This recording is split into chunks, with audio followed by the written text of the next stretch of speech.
Bienvenidos a este segundo encuentro del curso Bienestar y Salud, un camino de la conciencia a la felicidad.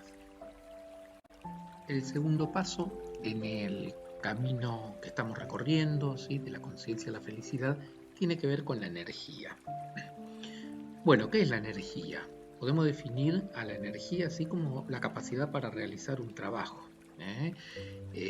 Y vamos a encontrar distintos tipos de energía, desde la energía física, como el calor, la luz, la electricidad, la energía atómica, producto de la fisión de los átomos, la energía cuántica, la energía biológica, podemos hablar incluso de energía psicológica y hasta espiritual. Todo, absolutamente todo en el universo, todos los fenómenos en el cosmos, ¿sí?, y también en nuestro organismo son producidos o están condicionados por procesos energéticos. Solamente hay que detenerse a observar la naturaleza, ¿sí?, esa naturaleza a la cual nosotros formamos parte, y vamos a constatar procesos energéticos en absolutamente todo el universo. El sol, los relámpagos en una tormenta eléctrica, las olas en el mar, las mareas, los vientos, la fuerza del agua de los ríos, los impulsos nerviosos de nuestro cuerpo, las funciones de los órganos, ¿sí?, son solamente ejemplos de la manifestación de la energía y cómo ella está presente en nuestra vida cotidiana. Bueno, la energía continuamente se transforma de una a otra, ¿sí? La energía calórica, por ejemplo, se puede transformar en energía lumínica, un impulso eléctrico en el organismo, se puede transformar en una función determinada, que a su vez esa función de un órgano quema calorías, ¿no es cierto? O sea, hay una transformación continua de la energía, tanto en el funcionamiento del ser humano, de los órganos vivos, como en el universo. Existe un flujo de energía, ¿sí?, un continuo flujo con intercambio y transformación de ella. Bueno, aquí lo tenemos a Albert Einstein, el cual a través de su teoría de la relatividad nos dejó esta fórmula que significa que la energía es igual a la masa por la velocidad de la luz al cuadrado. ¿Qué significa? Ahí está equiparando, él relacionó la masa, ¿sí?, o sea, la materia que observamos, con la energía. O sea, si nosotros multiplicásemos por la velocidad de la luz al cuadrado, se transformaría esa masa que estamos viendo en energía.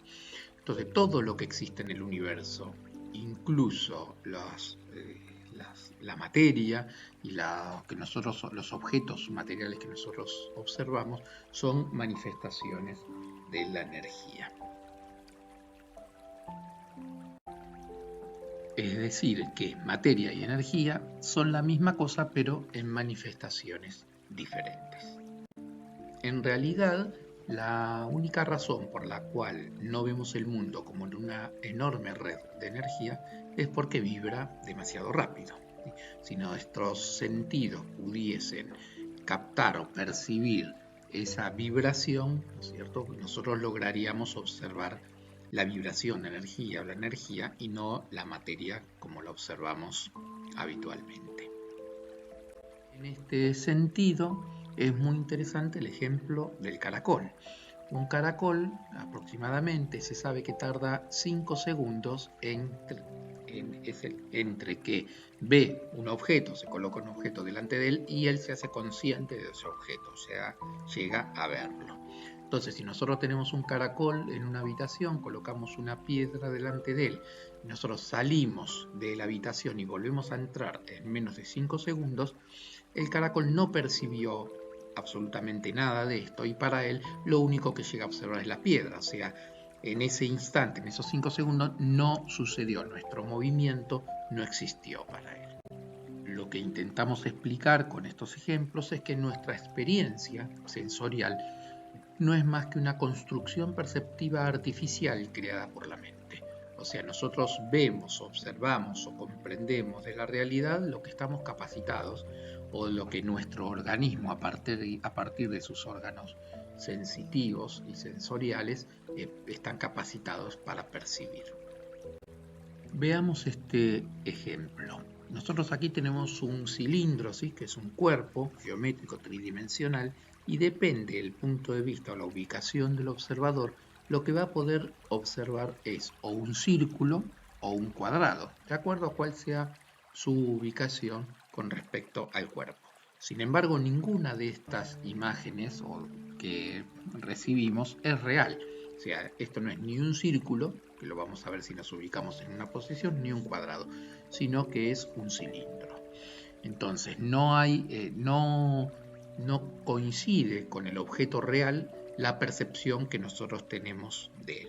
Esto es muy importante a la hora de hacer afirmaciones absolutas, fanáticas, sobre determinado episodio, sobre determinado evento, porque nosotros la percepción que tenemos o lo que nosotros podemos, el entendimiento que tenemos de lo que sucede está sesgado por no solo el punto de vista que uno tiene o la ubicación desde dónde está mirando el suceso, sino también por la capacidad, digamos, la limitante biológica de nuestros sentidos y de nuestros órganos sensoriales.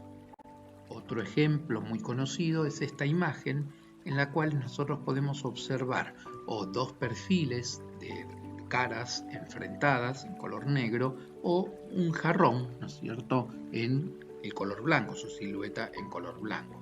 Fíjense que de acuerdo a quien lo observe va a haber uno u otra imagen o uno mismo puede ver o los perfiles o el jarrón de acuerdo a cómo esté focalizado su observación o cómo focalice su observación.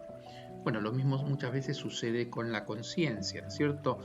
Cuando uno focaliza su conciencia en determinado objeto, en determinado evento, ¿no es cierto?, puede variar, ¿sí?, el punto de vista o la forma de entenderla.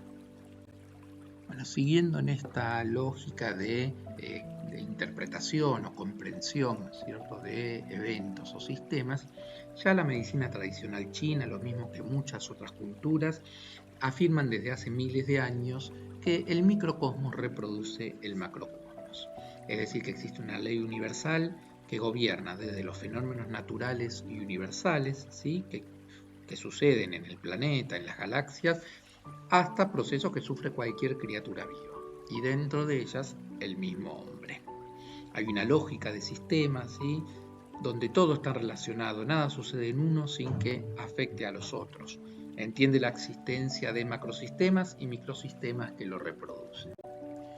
Estos microsistemas, que representan a su vez sistemas mayores o macrosistemas, constituyen el fundamento y la base de disciplinas como la auriculoterapia y la reflexología.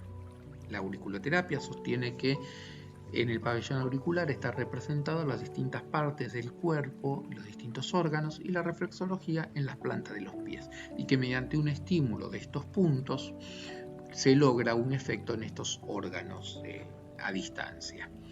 Bueno, estas disciplinas que son milenarias y que ya han intuido los médicos, ¿no es cierto?, de este tipo de medicina, fue de alguna manera también coincidente con la neurología moderna, que sostiene y descubrió los llamados homúnculos cerebrales, o sea, la representación en el hemisferio cerebral también de las distintas partes del cuerpo. O sea, está representado todo el organismo en su totalidad en distintos sectores de este hemisferio cerebral. Yendo un poco más lejos aún, en la imagen de la derecha de esta filmina tenemos la fotografía de una galaxia, ¿sí?, o la representación de una galaxia, y en la imagen izquierda de un campo atómico, o sea, de un átomo. Podemos observar las similitudes en la lógica de distribución de las órbitas, ¿no es cierto?, el orbitar alrededor de un núcleo, en el caso del átomo, un núcleo atómico, un planeta, un sol. Bueno, existe una similitud muy marcada en ambas imágenes.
los invito a ver este pequeño video que es bastante sorprendente.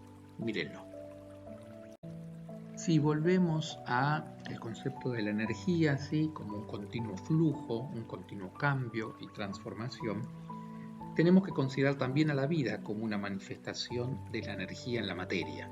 Es decir, vamos a empezar a desarrollar el concepto de energía vital. Fíjense que en distintas culturas orientales existe un término para referirse a esta energía vital. Prana en la India, Ki o Chi en China, Ki en Japón, Rúa en hebreo. Fíjense que en nuestra medicina occidental o alopática o en Occidente no existe un término para referirnos a esa energía vital. Bueno, estos conceptos, ¿sí?, nos ponen frente a un nuevo paradigma para el entendimiento del binomio salud-enfermedad, y es el paradigma bioenergético. Un paradigma sí es un modelo, ¿no? Es un modelo, un patrón de cualquier medicina científica para basar su comprensión, su interpretación de los fenómenos. La medicina desde el comienzo de la civilización fue cambiando de paradigma en su búsqueda por entender por qué enfermamos, desde el arcaico paradigma mágico-religioso que consideraba la enfermedad causada por espíritus malignos y eran los brujos, los chamanes o los sacerdotes los que tenían el poder de curación. Después pasamos por un paradigma organicista, se buscaba en el mal funcionamiento de un órgano o de un sistema la causa de la enfermedad. Después fuimos evolucionando un paradigma biopsicosocial, en el que ya se tenían aspectos o en cuenta aspectos ya psicológicos y sociales como determinantes, tanto en la producción como en la persistencia de la enfermedad. Cada uno de esos paradigmas nos va a aportar algo nuevo, algo diferente, o sea, no tira por borda absolutamente el paradigma anterior, ¿sí? Esta evolución del pensamiento médico no lo descarta completamente, sino que lo complementa. El día de hoy existe en la práctica médica todavía un comportamiento ritual importante, ¿sí?, incluso hasta un pensamiento mágico, pensando que el doctor o el médico puede resolver cualquier dolencia o cualquier enfermedad, a veces incluso con fórmulas irracionales. En ocasiones, el rito del examen físico, una maniobra realizada en un contexto adecuado, va a lograr aliviar un dolor o una disfunción. Bueno, a este último paradigma, considerado normalmente como el biopsicosocial, queremos sumarle ahora este paradigma bioenergético para poder tener una mayor comprensión sobre los procesos que se van sucediendo en este binomio salud-enfermedad en el cuerpo humano. En realidad hablamos de un nuevo paradigma solamente si nos referimos a la medicina alopática, a la medicina occidental, porque este concepto, como dijimos anteriormente, es muy antiguo en otras escuelas de medicina, como la medicina tradicional china, como la ayurveda, como la homeopatía, ¿no? Bueno, como dijimos anteriormente, el paradigma bioenergético, ¿cierto?, nos plantea que cuando esta energía se desequilibra, surge la enfermedad. Ahora bien, ¿qué es lo que puede desequilibrar la energía, esta energía vital? ¿Por qué se desequilibra esa energía? Bueno, las causas son muy variadas, ¿sí? Desde causas externas, como pueden ser infecciones, traumatismos, la mala alimentación, el dormir mal, intoxicaciones con sustancias, el tabaco, las drogas, el estrés, hoy tan presente en nuestra vida, sobre todo el estrés crónico, los desórdenes emocionales, las insatisfacciones vitales, ¿sí?, las emociones negativas, la ansiedad, la depresión. Pero también podemos referirnos a desórdenes también en nuestra relación con el ambiente, con el otro y con nosotros mismos. Bueno, ¿y cómo podemos equilibrar, o al menos intentar equilibrar esta energía? Existen muchísimas técnicas, disciplinas y prácticas para esto. En primer lugar, vamos a proponer la meditación, que es un poquito el núcleo de este curso, ¿sí? Es una de las técnicas milenarias ejercitada, practicada por diferentes culturas con excelentes beneficios. Pero también la práctica del tai chi, ¿sí?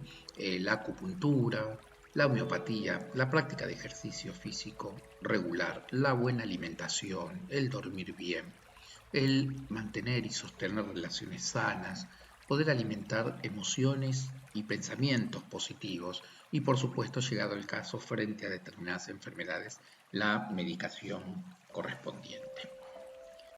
En definitiva, consideramos la enfermedad como una cuestión de cantidad y calidad del flujo de la energía, es decir, de equilibrio. Este famoso equilibrio entre el yin y el yang que sostiene la medicina tradicional china.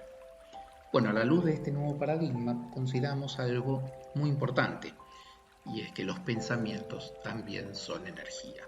No estamos habituados a este concepto o a valorar los pensamientos como campos energéticos o como energía que puede influir no solamente en el funcionamiento de nuestro organismo, sino en la totalidad del universo. En definitiva, la mente es un campo energético. Ahora, el pensamiento consciente sí está en niveles superficiales de la mente, pero no se origina ahí, se va a originar en estratos mucho más profundos, más sutiles, donde la conciencia normalmente no accede. Imaginemos nuevamente el océano, ¿sí? Como en la presentación anterior. La capa superficial, donde vemos el oleaje, la marea, son los pensamientos conscientes, pero el océano no se agota en esa superficie, es mucho más profundo. Es más, como dijimos, las mayores riquezas las encontramos en la profundidad. La manera o la estrategia para explorar esas profundidades es la meditación. El pensamiento va generando, va surgiendo, si queremos una imagen, como pequeñas burbujas, ¿sí? Que surgen de la profundidad del océano y se van haciendo y agrandando al acercarse a la superficie. Si nosotros podemos acceder al origen de esos pensamientos, a la profundidad, ¿sí? Donde se va gestando, donde brota ese pensamiento, vamos a poder seguramente modificarlos y convertirlos de alguna manera en pensamientos útiles o positivos. La herramienta, volvemos a decirlo, la meditación. Cada pensamiento, cada palabra o acción influye, ¿sí? En el que piensa, en el que genera ese pensamiento y en el universo en su conjunto. Esto es como una piedra arrojada en un estanque que va produciendo ondas de propagación. Es lo que llamamos normalmente el efecto mariposa, que sostiene que hasta el batir de las alas de una mariposa afecta a todo el universo. Pensemos nuevamente en el pensamiento como energía, y si consideramos que todo el cosmos está constituido por energía en constante flujo y transformación, ¿por qué el pensamiento entonces iba a ser ajeno a ese principio? La misma capacidad que tiene nuestra mente para generar enfermedad la posee para sanar. Ahí es donde tenemos que centrarnos en la fuerza, en la energía de esa mente, pero en procesos curativos y sanadores. No somos lo que pensamos, sino que somos fuente del pensamiento. Nuestro pensamiento no nos define, ¿sí? O sea, nosotros generamos el pensamiento. Volvemos al ejemplo de las burbujas en el agua, en el océano. Se originan en las partes profundas, en estratos profundos, y va ascendiendo y creciendo en su tamaño al asomar a la superficie, al hacerse consciente. Bueno, esto tiene un correlato con la neurología moderna, ya que los núcleos cerebrales, núcleos encefálicos, más profundos, ¿sí? Son lo que constituyen, o parte de ellos constituyen el llamado sistema límbico, que es el sistema de las emociones. Y hoy nadie puede negar en el impacto y la influencia que tienen las emociones sobre los pensamientos o la forma de pensar que tenemos. Si nosotros podemos acceder a esos estratos profundos, a esa génesis de emociones, transformarla en emociones positivas, nuestros pensamientos también podrán ser transformados. Ahora bien, si nosotros podemos acceder a esa génesis y a esa transformación del pensamiento, inmediatamente nos viene la pregunta de, bueno, ¿cuál es el pensamiento correcto? El pensamiento correcto es el pensamiento armonioso y útil para el que piensa y también para el medio ambiente. Pensemos que la calidad de nuestros pensamientos depende exclusivamente de uno mismo. Y ya Marco Aurelio, un estoico, ¿sí?, de hace muchísimos años, dijo que la vida de un hombre es lo que sus pensamientos hacen de ella. Acá nuevamente tenemos la imagen de el efecto mariposa, ¿sí?, y de la piedra en el estanque como esa onda de expansión que puede generar nuestros pensamientos, nuestras palabras, nuestros sentimientos y nuestros actos. La calidad del pensamiento depende exclusivamente de uno mismo. Nosotros podemos elegir si nuestro pensamiento es positivo o negativo. Por supuesto, para eso tenemos que acceder a sus estratos profundos, a donde anidan las emociones. Y no nos olvidemos que mis pensamientos construyen mi realidad. No vemos las cosas como son, sino que vemos las cosas como somos. O sea, en función de lo que nosotros sintamos y pensamos, vamos a ir construyendo la realidad que percibimos.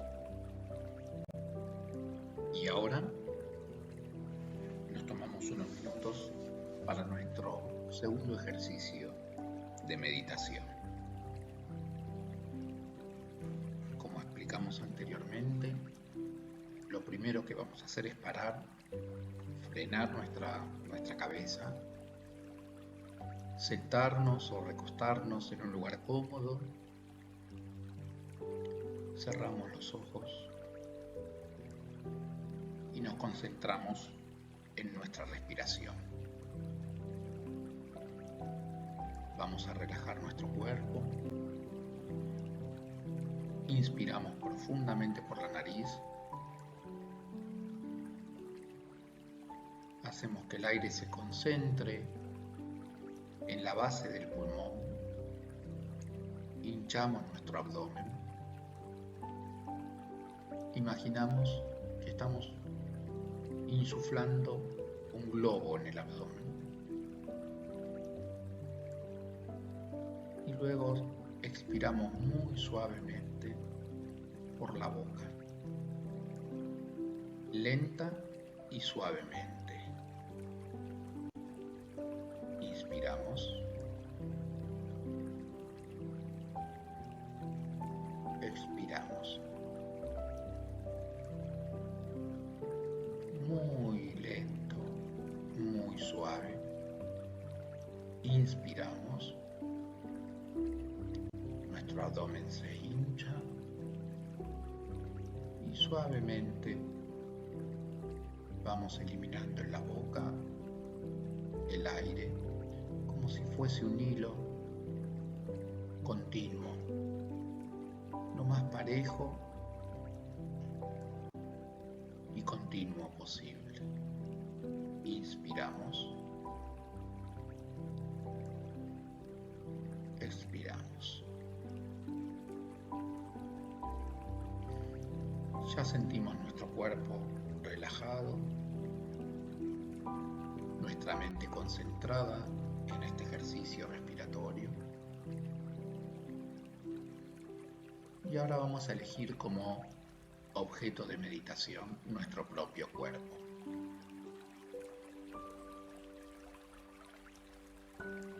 Nos concentramos en la cabeza y mientras seguimos respirando profundamente, inspiramos,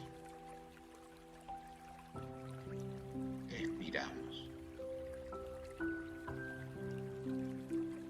Hacemos que la respiración se haga natural y tratamos de percibir todas las señales que nos da el cuerpo. Nos centramos en nuestro pelo, tratamos de hacer consciente el contacto del pelo con nuestra frente.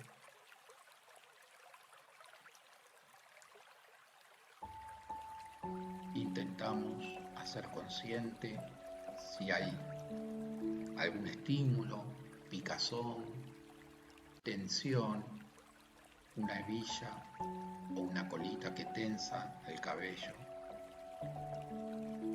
Y nos detenemos durante 1 o 2 minutos en él. Solo percibimos lo que sentimos. Descendemos a los ojos.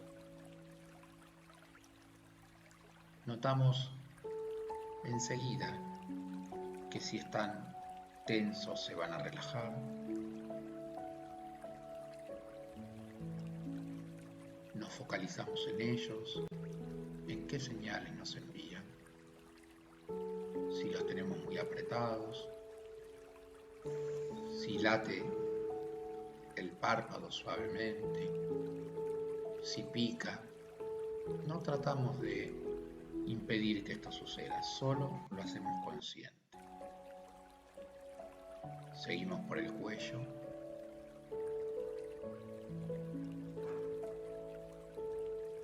Lo movemos suavemente.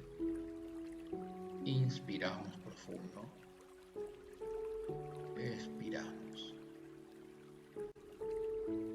Tratamos de sentir el pelo como cae sobre el cuello. Si tenemos alguna cadena o algún colgante, la presión de ella sobre la piel.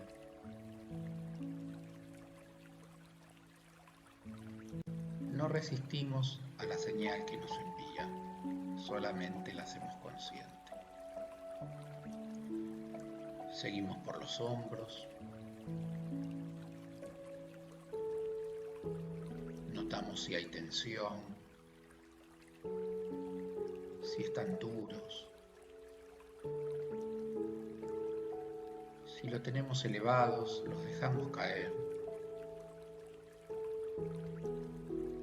Intentamos percibir el roce de la ropa sobre el hombro. Inspiramos profundo. Expiramos. Inspiramos. Expiramos. Seguimos por nuestros brazos. Nos hacemos conscientes de cada centímetro de ellos.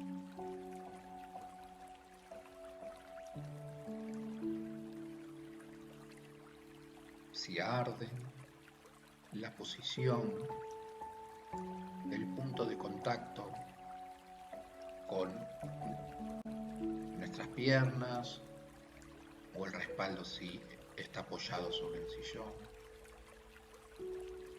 Los sentimos flojos. Pesan mucho. Casi no los podemos elevar. Nos centramos en nuestras manos, cada uno de los dedos. Si tenemos un anillo, tratamos de sentir si nos presiona el dedo, su contacto con la piel.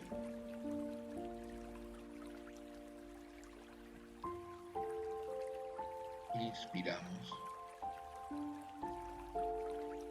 Expiramos. Este mismo ejercicio seguimos haciendo y descendiendo las piernas. Tratamos de percibir si hay latido en alguna vena, un músculo contracturado, una zona de ardor en la piel. Y descendemos a los pies. Inspiramos y expiramos. Luego podemos volver a reiniciar por la cabeza y repetir el mismo ejercicio, focalizando nuestra mente en cada sector del cuerpo. solo nos hacemos receptivos a las señales que nos envían. Podemos repetirlo una y otra vez, en forma ascendente o descendente. Podemos iniciar por los pies e ir ascendiendo hacia la cabeza, para luego volver a empezar por los pies. Probablemente en las primeras veces que ejercitemos no recibamos demasiadas señales ni sintamos muchas cosas, pero con la práctica diaria cada vez vamos a poder hacernos conscientes de más estímulos, de más señales que recibimos de nuestro propio cuerpo. Inspiramos, expiramos.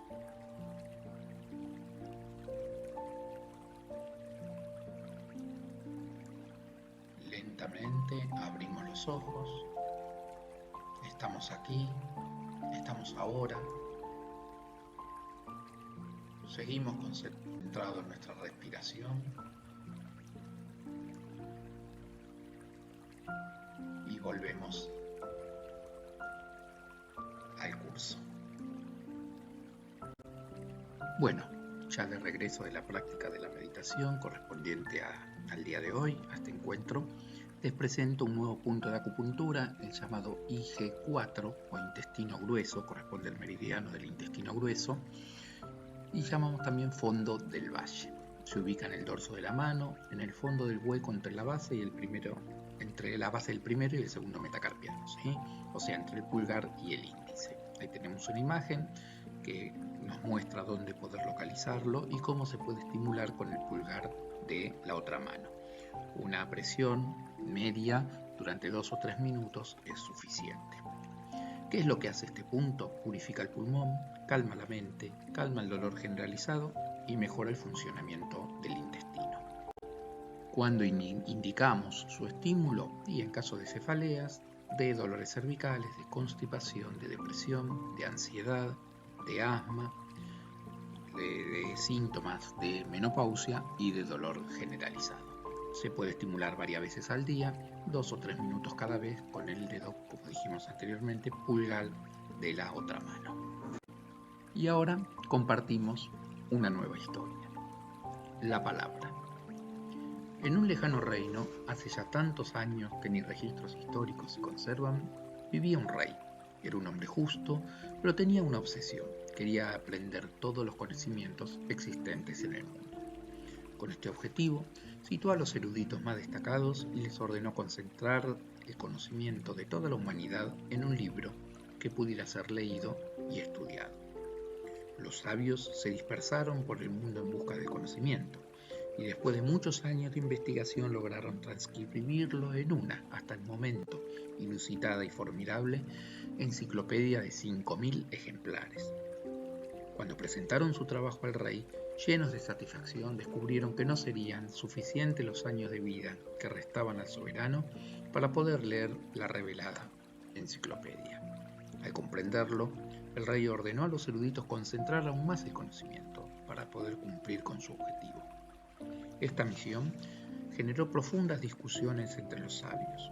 Consumió muchos años más de trabajo, pero como era un rey justo y su misión era noble, merecía un mayor esfuerzo de aquellos en quienes había depositado su confianza. ¿Qué conocimientos desecharan? ¿Qué criterios utilizaría para seleccionar aquellos conocimientos que deberían ser presentados al rey? Durante esos años de trabajo, el rey contrajo una extraña enfermedad que fue debilitándolo día tras día. Poco a poco su vida se iba extinguiendo. Su mayor preocupación no era la muerte, sabía que había sido justo, sino no poder cumplir con su anhelo de poseer la sabiduría del mundo. Así perduraría en la historia no solo como rey justo, sino también como rey sabio. Cuando los maestros se enteraron de la enfermedad, apresuraron aún más su trabajo, respetaban mucho a su rey y estaban orgullosos de él. Trabajaron día y noche, no descansaban, no dormían. ¿Cómo lograr cumplir su misión a tiempo? Finalmente, lograron concentrar todos los conocimientos que contenían la sabiduría del universo en un solo libro. Ahora sí podría el rey aprenderlo todo. Sin embargo, la salud se había debilitado demasiado. Solo le quedaban unas pocas horas de vida. No podía leer. Estaba acompañado por su familia y cortesanos más íntimos cuando reunió a la comitiva de sabios, ya envejecidos y agotados por tan desmesurado esfuerzo, y les pidió un último sacrificio. Por favor, ya no puedo leer lo escrito y no quiero morir antes de cumplir mi anhelo. Necesito que, si fuera posible, concentrar todo el saber de la humanidad en una sola palabra, con la cual se pueda comprender y asimilar la esencia de todo el conocimiento, la esencia del saber. ¿Cómo satisfacer ese pedido? ¿Qué palabra podría concentrar la esencia del saber? Tenían pocas horas. El tiempo se acababa y su misión quedaría inconclusa. Discutieron, analizaron, reflexionaron, rezaron. Poco antes del amanecer, la encontraron. Encontraron la palabra y decidieron ingresar rápidamente a la cueva del rey, donde éste agonizaba, esperando la llegada de los sabios. Amado rey, cumplimos la misión que nos encomendaste, encontrando la palabra que concentra el secreto del saber. La palabra es... Y en ese preciso instante, cuando los labios del mayor y más respetado de los maestros la pronunciaba, el rey expiró. Nunca nadie supo si pudo llegar a escucharla. Solo vieron en su rostro la expresión de una sonrisa que iluminaba su ya demacrado cuerpo. ¿Cuál era esa palabra? La palabra elegida por los mayores sabios del lejano reino. La palabra que encerraba la esencia del saber jamás se supo. El desafío y la propuesta de esta historia es la de buscar cada uno de nosotros esa palabra. Seguramente no será la misma para todos. Cada uno debe encontrarla, reconocerla, luego de un paseo sereno y confiado por lo más profundo de sus pensamientos, sentimientos y creencias. Seguramente en esa palabra podremos reconocer el sentido de nuestra vida. Sentido y propósito son dos respuestas que necesariamente debemos encontrar. ¿Hacia dónde dirigimos nuestros esfuerzos, nuestras acciones y sacrificios? ¿En qué dirección caminamos? Y la respuesta al para qué vivimos, nuestra misión, vocación, función o como queramos llamarlo. Ya el Dr. Viktor Frankl desarrolló la logoterapia y desde ese momento son muchos los psicólogos que hablan de la importancia de dar un sentido a nuestras acciones, de encontrar la respuesta a estas preguntas para definir el propósito y sentido de nuestra vida. Inevitablemente nos lleva a un sentimiento de bienestar. Sentido y propósito. Una vida con sentido es una vida saludable. Sentido y propósito. ¿Hay acaso otra manera de vivir sabiamente? Nos despedimos de este segundo encuentro con una frase también de Khalil Gibran.